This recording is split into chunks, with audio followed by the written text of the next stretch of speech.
Hello students, आज मैं आप लोगों को 1919 के भारत शासन अधिनियम का प्रमुख प्रावधान वैध शासन प्रणाली के बारे में बताने वाली हूँ।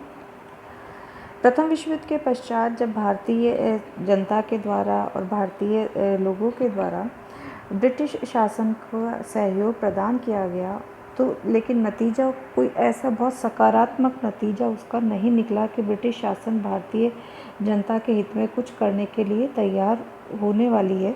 तो ऐसी स्थिति में प्रथम विश्व युद्ध के पश्चात भारतीय जनता ने उत्तरदायी शासन की जो मांग है वो प्रारंभ कर दी। कुछ समय तक तो ब्रिटिश शासन भारतीय जनता की इस मांग की अवहेलना करता रहा, लेकिन काफ़ी कुछ समय पश्चात ब्रिटिश शासन के लिए इस मांग को टालना संभव नहीं रहा। तो ऐसी स्थिति में 20 अगस्त 1917 को भारत में ये घोषणा की गई कि धीरे धीरे करके भारतीयों को उत्तरदायी शासन प्रदान किया जाएगा। उत्तरदायी शासन से आशय है कि शासन व्यवस्था में भारतीयों का जो हस्तक्षेप है या भारतीयों का जो योगदान है वो भी होना आवश्यक है। यानी ब्रिटिश सरकार जो कुछ भी कर रही है उसमें भारतीय जनता जो है वो स्वयं अपने निर्णय लेने के लिए सक्षम हो, इस तरह का प्रावधान का प्रस्ताव जो है वो रखा गया। 1919 के शासन अधिनियम का जो प्रमुख प्रावधान था वैध शासन प्रणाली, जैसे कि इसके नाम से स्पष्ट है, इसको इंग्लिश में डायरकी बोलते हैं, यानी कि दो तरह का दोहरा शासन। दोहरा शासन से आशय है कि इस शासन में नियंत्रण जो है वो ब्रिटिश शासन का ही बना रहे, लेकिन भारतीय जनता का भी उसमें सहयोग है या भारतीय जनता की भी उसमें भूमिका होनी चाहिए। 1919 के अधिनियम की पृष्ठभूमि में वैध शासन का अर्थ था कि प्रांतीय शासन दो क्षेत्रों में विभाजित हो और इन दोनों क्षेत्रों का प्रशासन ऐसे दो पदाधिकारियों द्वारा किया जाए जिनके स्वरूप और उत्तरदायित्व में भिन्नता हो। यानी प्रांतीय शासन जो था वो दो क्षेत्रों में विभाजित किया गया और शासन का विभाजन करने के पश्चात दो प्रकार के पदाधिकारी भी नियुक्त किए गए जिनके कि स्वरूप और उत्तरदायित्व में बिल्कुल अलग अलग हो या बिल्कुल विभिन्नता हो। इसके लिए प्रांतीय विषयों का रक्षित विषय और हस्तांतरित विषय दो भागों में विभाजन किया गया। एग्ज़ाम के लिए आप लोग इसको ज़रूर याद रखिएगा कि वैध शासन का अर्थ क्या है। प्रांतीय शासन दो क्षेत्रों में विभाजित हो और इन दोनों क्षेत्रों का प्रशासन दो ऐसे पदाधिकारियों द्वारा किया जाए जिनके स्वरूप और उत्तरदायित्व में विभिन्नता हो। इस उद्देश्य की प्राप्ति के लिए प्रांतीय विषयों का विभाजन दो भागों में किया गया, एक रक्षित विषय और दूसरा हस्तांतरित विषय। रक्षित विषयों का शासन सम्राट द्वारा नियुक्त और ब्रिटिश शासन के प्रति उत्तरदायी गवर्नर की कार्यकारिणी परिषद के सदस्यों द्वारा किया जाता था। इसको ठीक से याद रखिएगा। शासन का विभाजन किन दो भागों में किया गया, हस्तांतरित विषय और रक्षित विषय, जिसमें रक्षित विषयों का शासन सम्राट द्वारा नियुक्त और ब्रिटिश शासन के प्रति उत्तरदायी गवर्नर की कार्यकारिणी परिषद के सदस्यों के द्वारा किया जाता था, जबकि हस्तांतरित विषयों के शासन की शक्ति लोकप्रिय मंत्रियों को प्रदान की गई थी जो प्रांतीय विधान परिषदों के निर्वाचित सदस्य होते थे और प्रांतीय विधान परिषदों के प्रति उत्तरदायी होते थे। यानी जो रक्षित विषय थे वो पूरी तरह से किसके अधीन हो गए, सम्राट के द्वारा नियुक्त पदाधिकारी के अधीन हो गए, और हस्तांतरित विषय थे उनमें लोकप्रिय मंत्री यानी जो कि भारतीय जनता के द्वारा निर्वाचित प्रतिनिधि हुआ करते थे, उनको जो है लोकप्रिय हस्तांतरित विषयों का कार्यक्षेत्र प्रदान किया गया।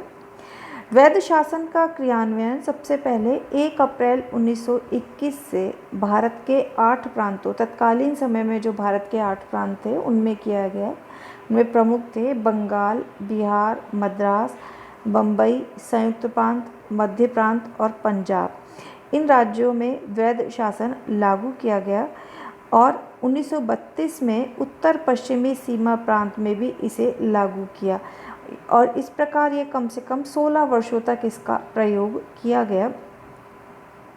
किंतु प्रारंभ से ही द्वैध शासन को विरोध का सामना करना पड़ा, क्योंकि इसका जिस उद्देश्य से इस शासन की स्थापना की गई थी, उस वांछित उद्देश्य को प्राप्त करने में ये प्रयोग पूरी तरह से विफल सिद्ध हुआ। मध्य प्रांत और बंगाल में संवैधानिक गतिरोध की स्थिति उत्पन्न हो गई और अन्य प्रांतों में भी गवर्नरों और उत्तरदायी मंत्रियों के मध्य आपस में विरोध की स्थिति बनी रहती थी। और फिर 16 वर्षों के प्रयोग में ये स्पष्ट हो गया था कि इस शासन प्रणाली में ही कुछ अंतर्निहित दोष हैं और इस कारण से ये योजना सफलतापूर्वक कार्य नहीं कर सकती। अतः 1935 के अधिनियम द्वारा द्वैध शासन का अंत कर प्रांतों में पूर्ण उत्तरदायी शासन की स्थापना की गई। यानी जो 1919 के अधिनियम का प्रमुख प्रावधान था द्वैध शासन प्रणाली, उसको भारत शासन अधिनियम 1935 में समाप्त कर दिया गया, क्योंकि जिस उद्देश्य की प्राप्ति के लिए इस प्रावधान को लागू किया गया था, वह उद्देश्य प्राप्त करने में यह योजना पूरी तरह से असफल रही। अब ये सवाल उठता है कि क्यों ऐसी परिस्थितियां उत्पन्न हुई कि द्वैध शासन प्रणाली जो है वो तत्कालीन समय में भारतीय परिस्थितियों में सफल सिद्ध नहीं हो पाई। इसकी असफलता के कारणों को मुख्य रूप से दो भागों में विभाजित कर सकते हैं। पहला है कि जो ये शासन प्रणाली थी, इसमें अंतर्निहित दोष विद्यमान थे। यानी ये शासन का प्रणाली का जो स्वरूप, जिस रूप में ये अपनाई गई थी, वो ही अपने आप में गलत था। जिनमें सबसे पहली चीज़ है कि सिद्धांततः दोषपूर्ण। सिद्धांततः दोषपूर्ण इस आधार पर कहा जा सकता है कि एक ही प्रकार के प्रांत का शासन चलाने के लिए दो प्रकार की शासन प्रणालियां या दो प्रकार की व्यवस्था जो है या दो प्रकार की प्रकृति के अधीन लोगों को शासन प्रदान करना अपने आप में ही एक गतिरोध उत्पन्न करने वाली बात थी। शासन व्यवस्था के सफल संचालन के लिए शासन के अंगों में आंगिक एकता होना आवश्यक है और अंगों के पारस्परिक सहयोग से ही शासन का सफल संचालन होता है। लेकिन द्वैध शासन की योजना में राजनीतिक और व्यवहार के इस मूल विचार के पूरी तरह से विपरीत सिद्ध हुई कि इसमें शासन प्रणाली में दोष विद्यमान थे। अगला है विषय का अतार्किक और अव्यवहारिक विभाजन।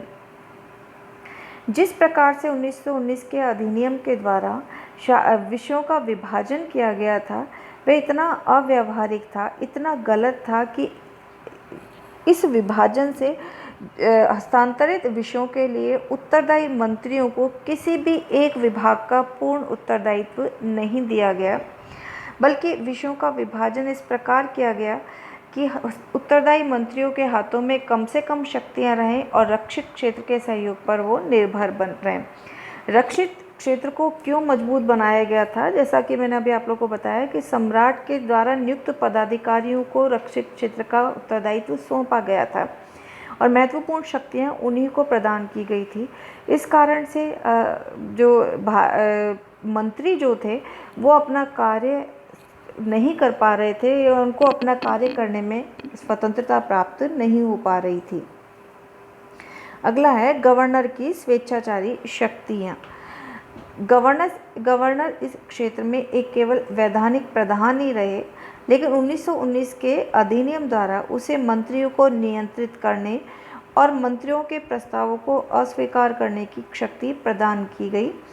यदि उनको ये लगता कि कोई भी प्रस्ताव जनहित में है या भारत में कोई सकारात्मक नतीजे इस तरह के प्रावधानों से आ सकते हैं, तो गवर्नर सामान्यतः उनको अस्वीकार कर दिया करता था। अगला है हस्तांतरित क्षेत्र के लिए पृथक वित्त व्यवस्था नहीं। जब शासन व्यवस्था का विभाजन दो क्षेत्रों में किया गया तो दोनों के लिए पृथक पृथक वित्त की व्यवस्था भी होनी चाहिए थी, लेकिन वित्त का जो विषय वो रक्षित क्षेत्र में रखा गया था और संपूर्ण वित्त जो है वो कार्यकारिणी परिषद के एक सदस्य के हाथ में ही रहता था। यानी हस्तांतरित विषयों के कार्यों के संपादन के लिए जिस वित्त की आवश्यकता होती थी, वो सारा शक्तियाँ जो हैं वो रक्षित क्षेत्र के विषयों में सौंप दी गई थी और भारतीय मंत्री जो थे वो वित्त संबंधी कोई भी निर्णय लेने में समर्थ नहीं थे। अगला है मंत्रियों का सेवाओं पर नियंत्रण नहीं। उत्तरदायी शासन की सफलता के लिए यह आवश्यक था कि विभाग के स्थायी पदाधिकारी पूर्णतया मंत्री के अधीन हो, किंतु द्वैध शासन प्रणाली के अंतर्गत यह स्थिति नहीं थी। मंत्रियों के अधीनस्थ विभागों के जो स्थायी प्रमुख होते थे, उनमें से अधिकांश भारतीय नागरिक सेवा के सदस्य होते थे और 1919 के अधिनियम के अधीन इन सेवाओं के अधिकार और प्राधिकारों की रक्षा करना गवर्नर का कर्तव्य ठहराया गया था। यानी मंत्रियों के अधीन आने वाले जो भी शासन के अधिकारी हुआ करते थे, उन पर भी पूर्ण नियंत्रण उनका नहीं हुआ करता था। अगला है सामूहिक उत्तरदायित्व के सिद्धांत का अभाव।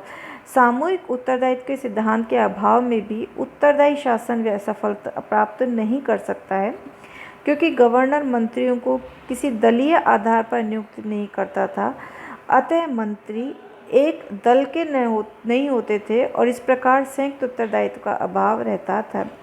यानी मंत्रियों में एक उत्तरदायित्व का भाव बना रहे, इसके लिए आवश्यक है कि वे एक ही राजनीतिक दल के सदस्य होने चाहिए, लेकिन गवर्नर जिनको मंत्री नियुक्त करता था वो अलग अलग राजनीतिक दलों के सदस्य हुआ करते थे और इस कारण से उनमें उत्तरदायित्व का अभाव बना रहता था।